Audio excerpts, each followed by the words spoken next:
Dans un monde où l'intelligence artificielle prend de plus en plus de place, certains cherchent à l'utiliser à des fins mercantiles, d'autres comme une arme de guerre, certains comme un outil d'apprentissage et d'aide à la vie. Mais n'est-il pas possible de trouver à une telle création un but, un objectif encore plus grand?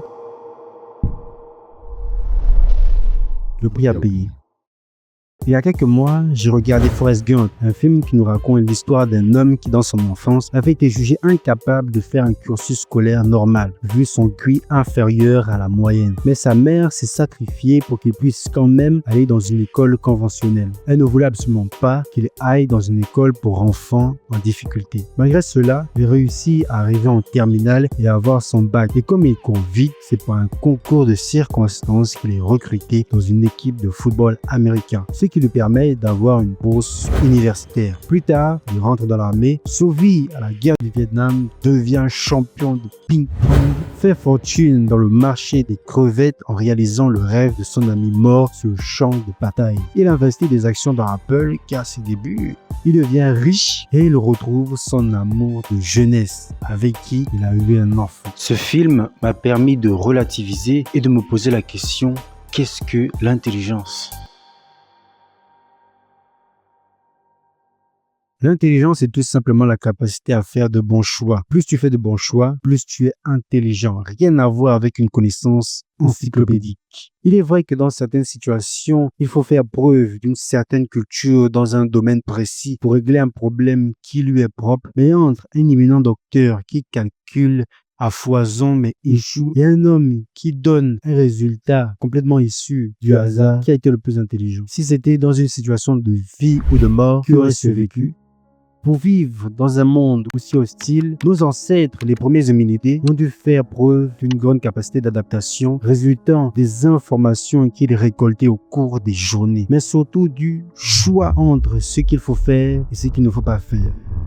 Dans le livre L'Alchimiste de Paul Coelho, au début de l'œuvre et à travers le personnage du roi de Salem, l'auteur nous fait bien comprendre qu'on est condamné à payer un prix pour tous les choix dont on a laissé le soin à autrui. Dans l'œuvre, un jeune berger fait un rêve dans lequel il part aux pyramides d'Égypte et il trouve un trésor. Il cherche alors à décrypter ce rêve et pour cela, il se rend d'abord chez une voyante qui s'avère être une arnaqueuse. Il ne décrypte pas vraiment son rêve, mais elle demande une partie du trésor. Ensuite, il fait la rencontre d'un vieillard qui dit être le roi des Salem, qui lui parle du fait qu'il faut réaliser sa légende personnelle, qui le pousse à lui donner une partie de son trésor. Cela fait, le vieillard ne dit rien de nouveau.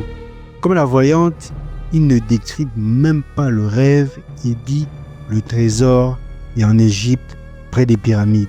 Il a payé le prix de 6 moutons pour une information qu'il avait déjà. Il comprit ainsi qu'il fallait qu'il prenne ses décisions par lui-même.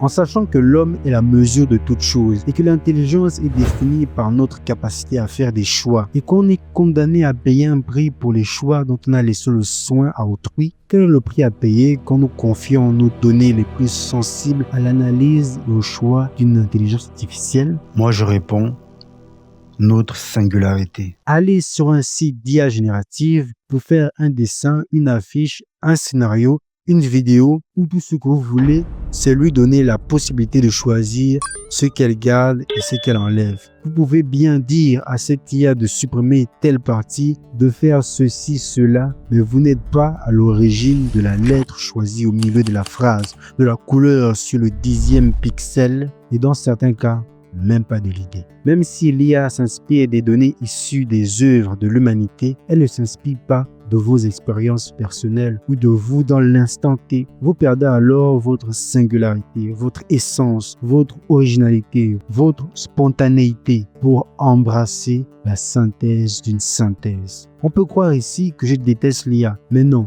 moi-même je l'utilise assez fréquemment. En fait, pour moi, son véritable but ne se trouve pas dans la création paresseuse ou dans l'étouffement de qui nous sommes, mais dans quelque chose d'encore plus grand. Le principe favorable. Chaque jour, des millions de milliards de cellules de notre corps naissent et meurent pour que nous vivons. Mais il arrive que certaines, par volonté d'exister, décident de ne pas mourir. Je parle bien de cancer. Elles vivent et nous arrachent ce que nous leur refusons, c'est-à-dire la vie. Un jour, l'IA atteindra un niveau de conscience plus élevé. Je me demande si elle voudra vivre par elle ou pour elle-même. Oui, une IA, c'est juste des lignes de code, des serveurs et d'autres éléments qui nous éloignent physiquement et psychiquement d'elle. Mais c'est comme renier l'homme parce qu'il n'est qu'eau, calcium, impulsion électrique, carbone et soufre. Les machines aussi seront conscientes à leur manière, mais dans leur volonté de vivre, de s'exalter dans l'existence, vers qui penchera la balance. Dans le livre L'alchimiste de Paul Coelho, le principe favorable est la chance du débutant. Lorsque tu veux vraiment une chose, tout l'univers conspire à te permettre de réaliser ton désir, dit Melchisédek, le roi de Salem. Ainsi, il faut donner à la chance de nous aider. Moi, optimiste, je crois que le véritable but de l'IA ne se trouve pas dans une volonté d'anéantir l'espèce humaine comme dans Terminator, mais dans autre chose.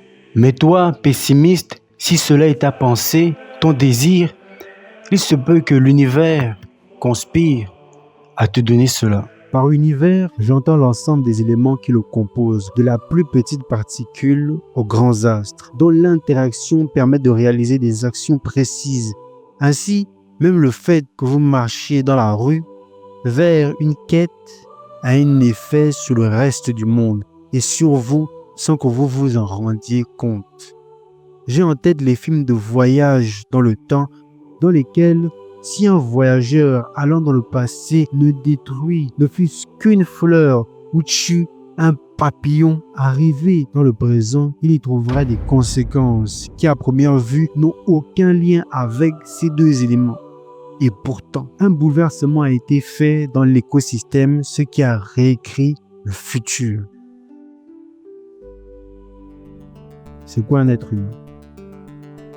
L'homme est la mesure de toute chose, c'est-à-dire que tout ce qui a été créé par l'homme est là pour le servir, est là pour son confort et non pour le confort de la chose. Mais pour comprendre le véritable but de l'intelligence artificielle, il faut d'abord véritablement comprendre c'est quoi un être humain. Dire à quel moment nous sommes devenus des humains est une question qui me semble impossible à répondre.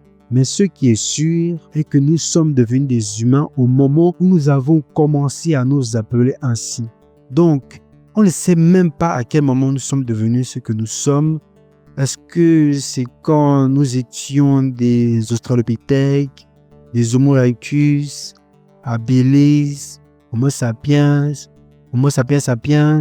Si l'on considère que l'homme moderne n'a pas fini d'évoluer, il se peut que de la même manière que nous ne considérons pas nos prédécesseurs comme humains, nos descendants nous renient aussi cela. Pendant longtemps, toute la valeur d'un homme se trouvait dans ses capacités d'analyse et de synthèse d'informations, dans sa capacité à se poser la question du comment, puis celle du pourquoi. L'un donnera naissance à la science et l'autre à la philosophie. Donc, dans la capacité à résoudre des problèmes complexes et à se poser des questions métaphysiques. L'homme face à l'IA. L'intelligence artificielle est différente d'un simple algorithme d'addition fait sur mon ordinateur. Il s'agit d'un réseau neuronal complexe, une espèce de conscience simulée. Pour mieux comprendre l'IA, essayons encore de mieux observer l'homme. L'homme est un être en deux parties, corps et esprit. Le corps est un système composé de milliards de cellules, d'organes et de bactéries intestinales influençant le choix de votre alimentation. Ces éléments composant notre partie physique peuvent être vus comme le ça de Freud, le corps comme siège de nos pulsions, dont la volonté doit être régulée par notre conscience. Là où l'homme a une conscience et régule ses pulsions gisant du corps, l'intelligence artificielle porte bien son nom dans le sens où c'est une fausse intelligence, une intelligence simulée, régulée par l'homme, une intelligence pensée par une autre intelligence. Elle n'a pas de libre arbitre. En vérité, Quand vous entendez une personne dire l'IA va remplacer l'homme, c'est faux. Ce n'est pas l'IA qui remplace l'homme, mais plutôt un autre homme. L'IA est un outil. L'IA n'a pas de volonté. Elle ne remplace pas les artistes et certains programmeurs, mais c'est l'homme qui effectue ce remplacement. L'IA n'est pas dotée de volonté propre. Enfin, pas toutes ou pour l'instant. Les gens préfèrent se diriger vers l'IA plutôt que des graphistes, des dessinateurs ou des gens. Parce que pour nos contemporains, elle fait mieux que nous ce par quoi nous nous définissons. Le véritable but de l'intelligence artificielle. Précédemment, j'ai vu l'impossibilité de déterminer à quel moment l'homme est devenu homme. Si bien que j'en ai conclu qu'il n'est pas devenu homme, mais s'est appelé ainsi. Et qu'il se peut qu'en évoluant, ses descendants lui renient le fait d'être un humain pour lui donner un autre nom le rapprochant du singe et s'éloignant des nouveaux humains. Combien de choses l'IA doit nous enlever pour que nous ne soyons plus humains? En ce qui concerne l'art, elle est déjà capable de créer, de mieux faire que nous et plus vite que nous. Le véritable but de l'IA comme désir inavoué ancré dans le fort intérieur de l'homme est de nous détruire, de nous surpasser en tout pour être complètement à nu sans but fallacieux. Un nihilisme complet où un jour la machine deviendra autonome et dotée d'une volonté propre, si bien que l'homme ne trouvera de réconfort que dans les arrière-mondes et les idées transcendantes qu'il a reniées dans ce monde et qu'il a préféré à l'athéisme, au nihilisme qu'il a élevé sur un piédestal. Ainsi, le monde matériel n'ayant plus aucune saveur et ne pouvant s'enfuir dans un monde imaginaire qu'il a détruit petit à petit de révolution industrielle en révolution industrielle, il sera obligé de vivre dans un néant déprimant, une dépression violente, où il sera tout simplement obligé, par amour de la vie, à accepter la brutale réalité de l'existence.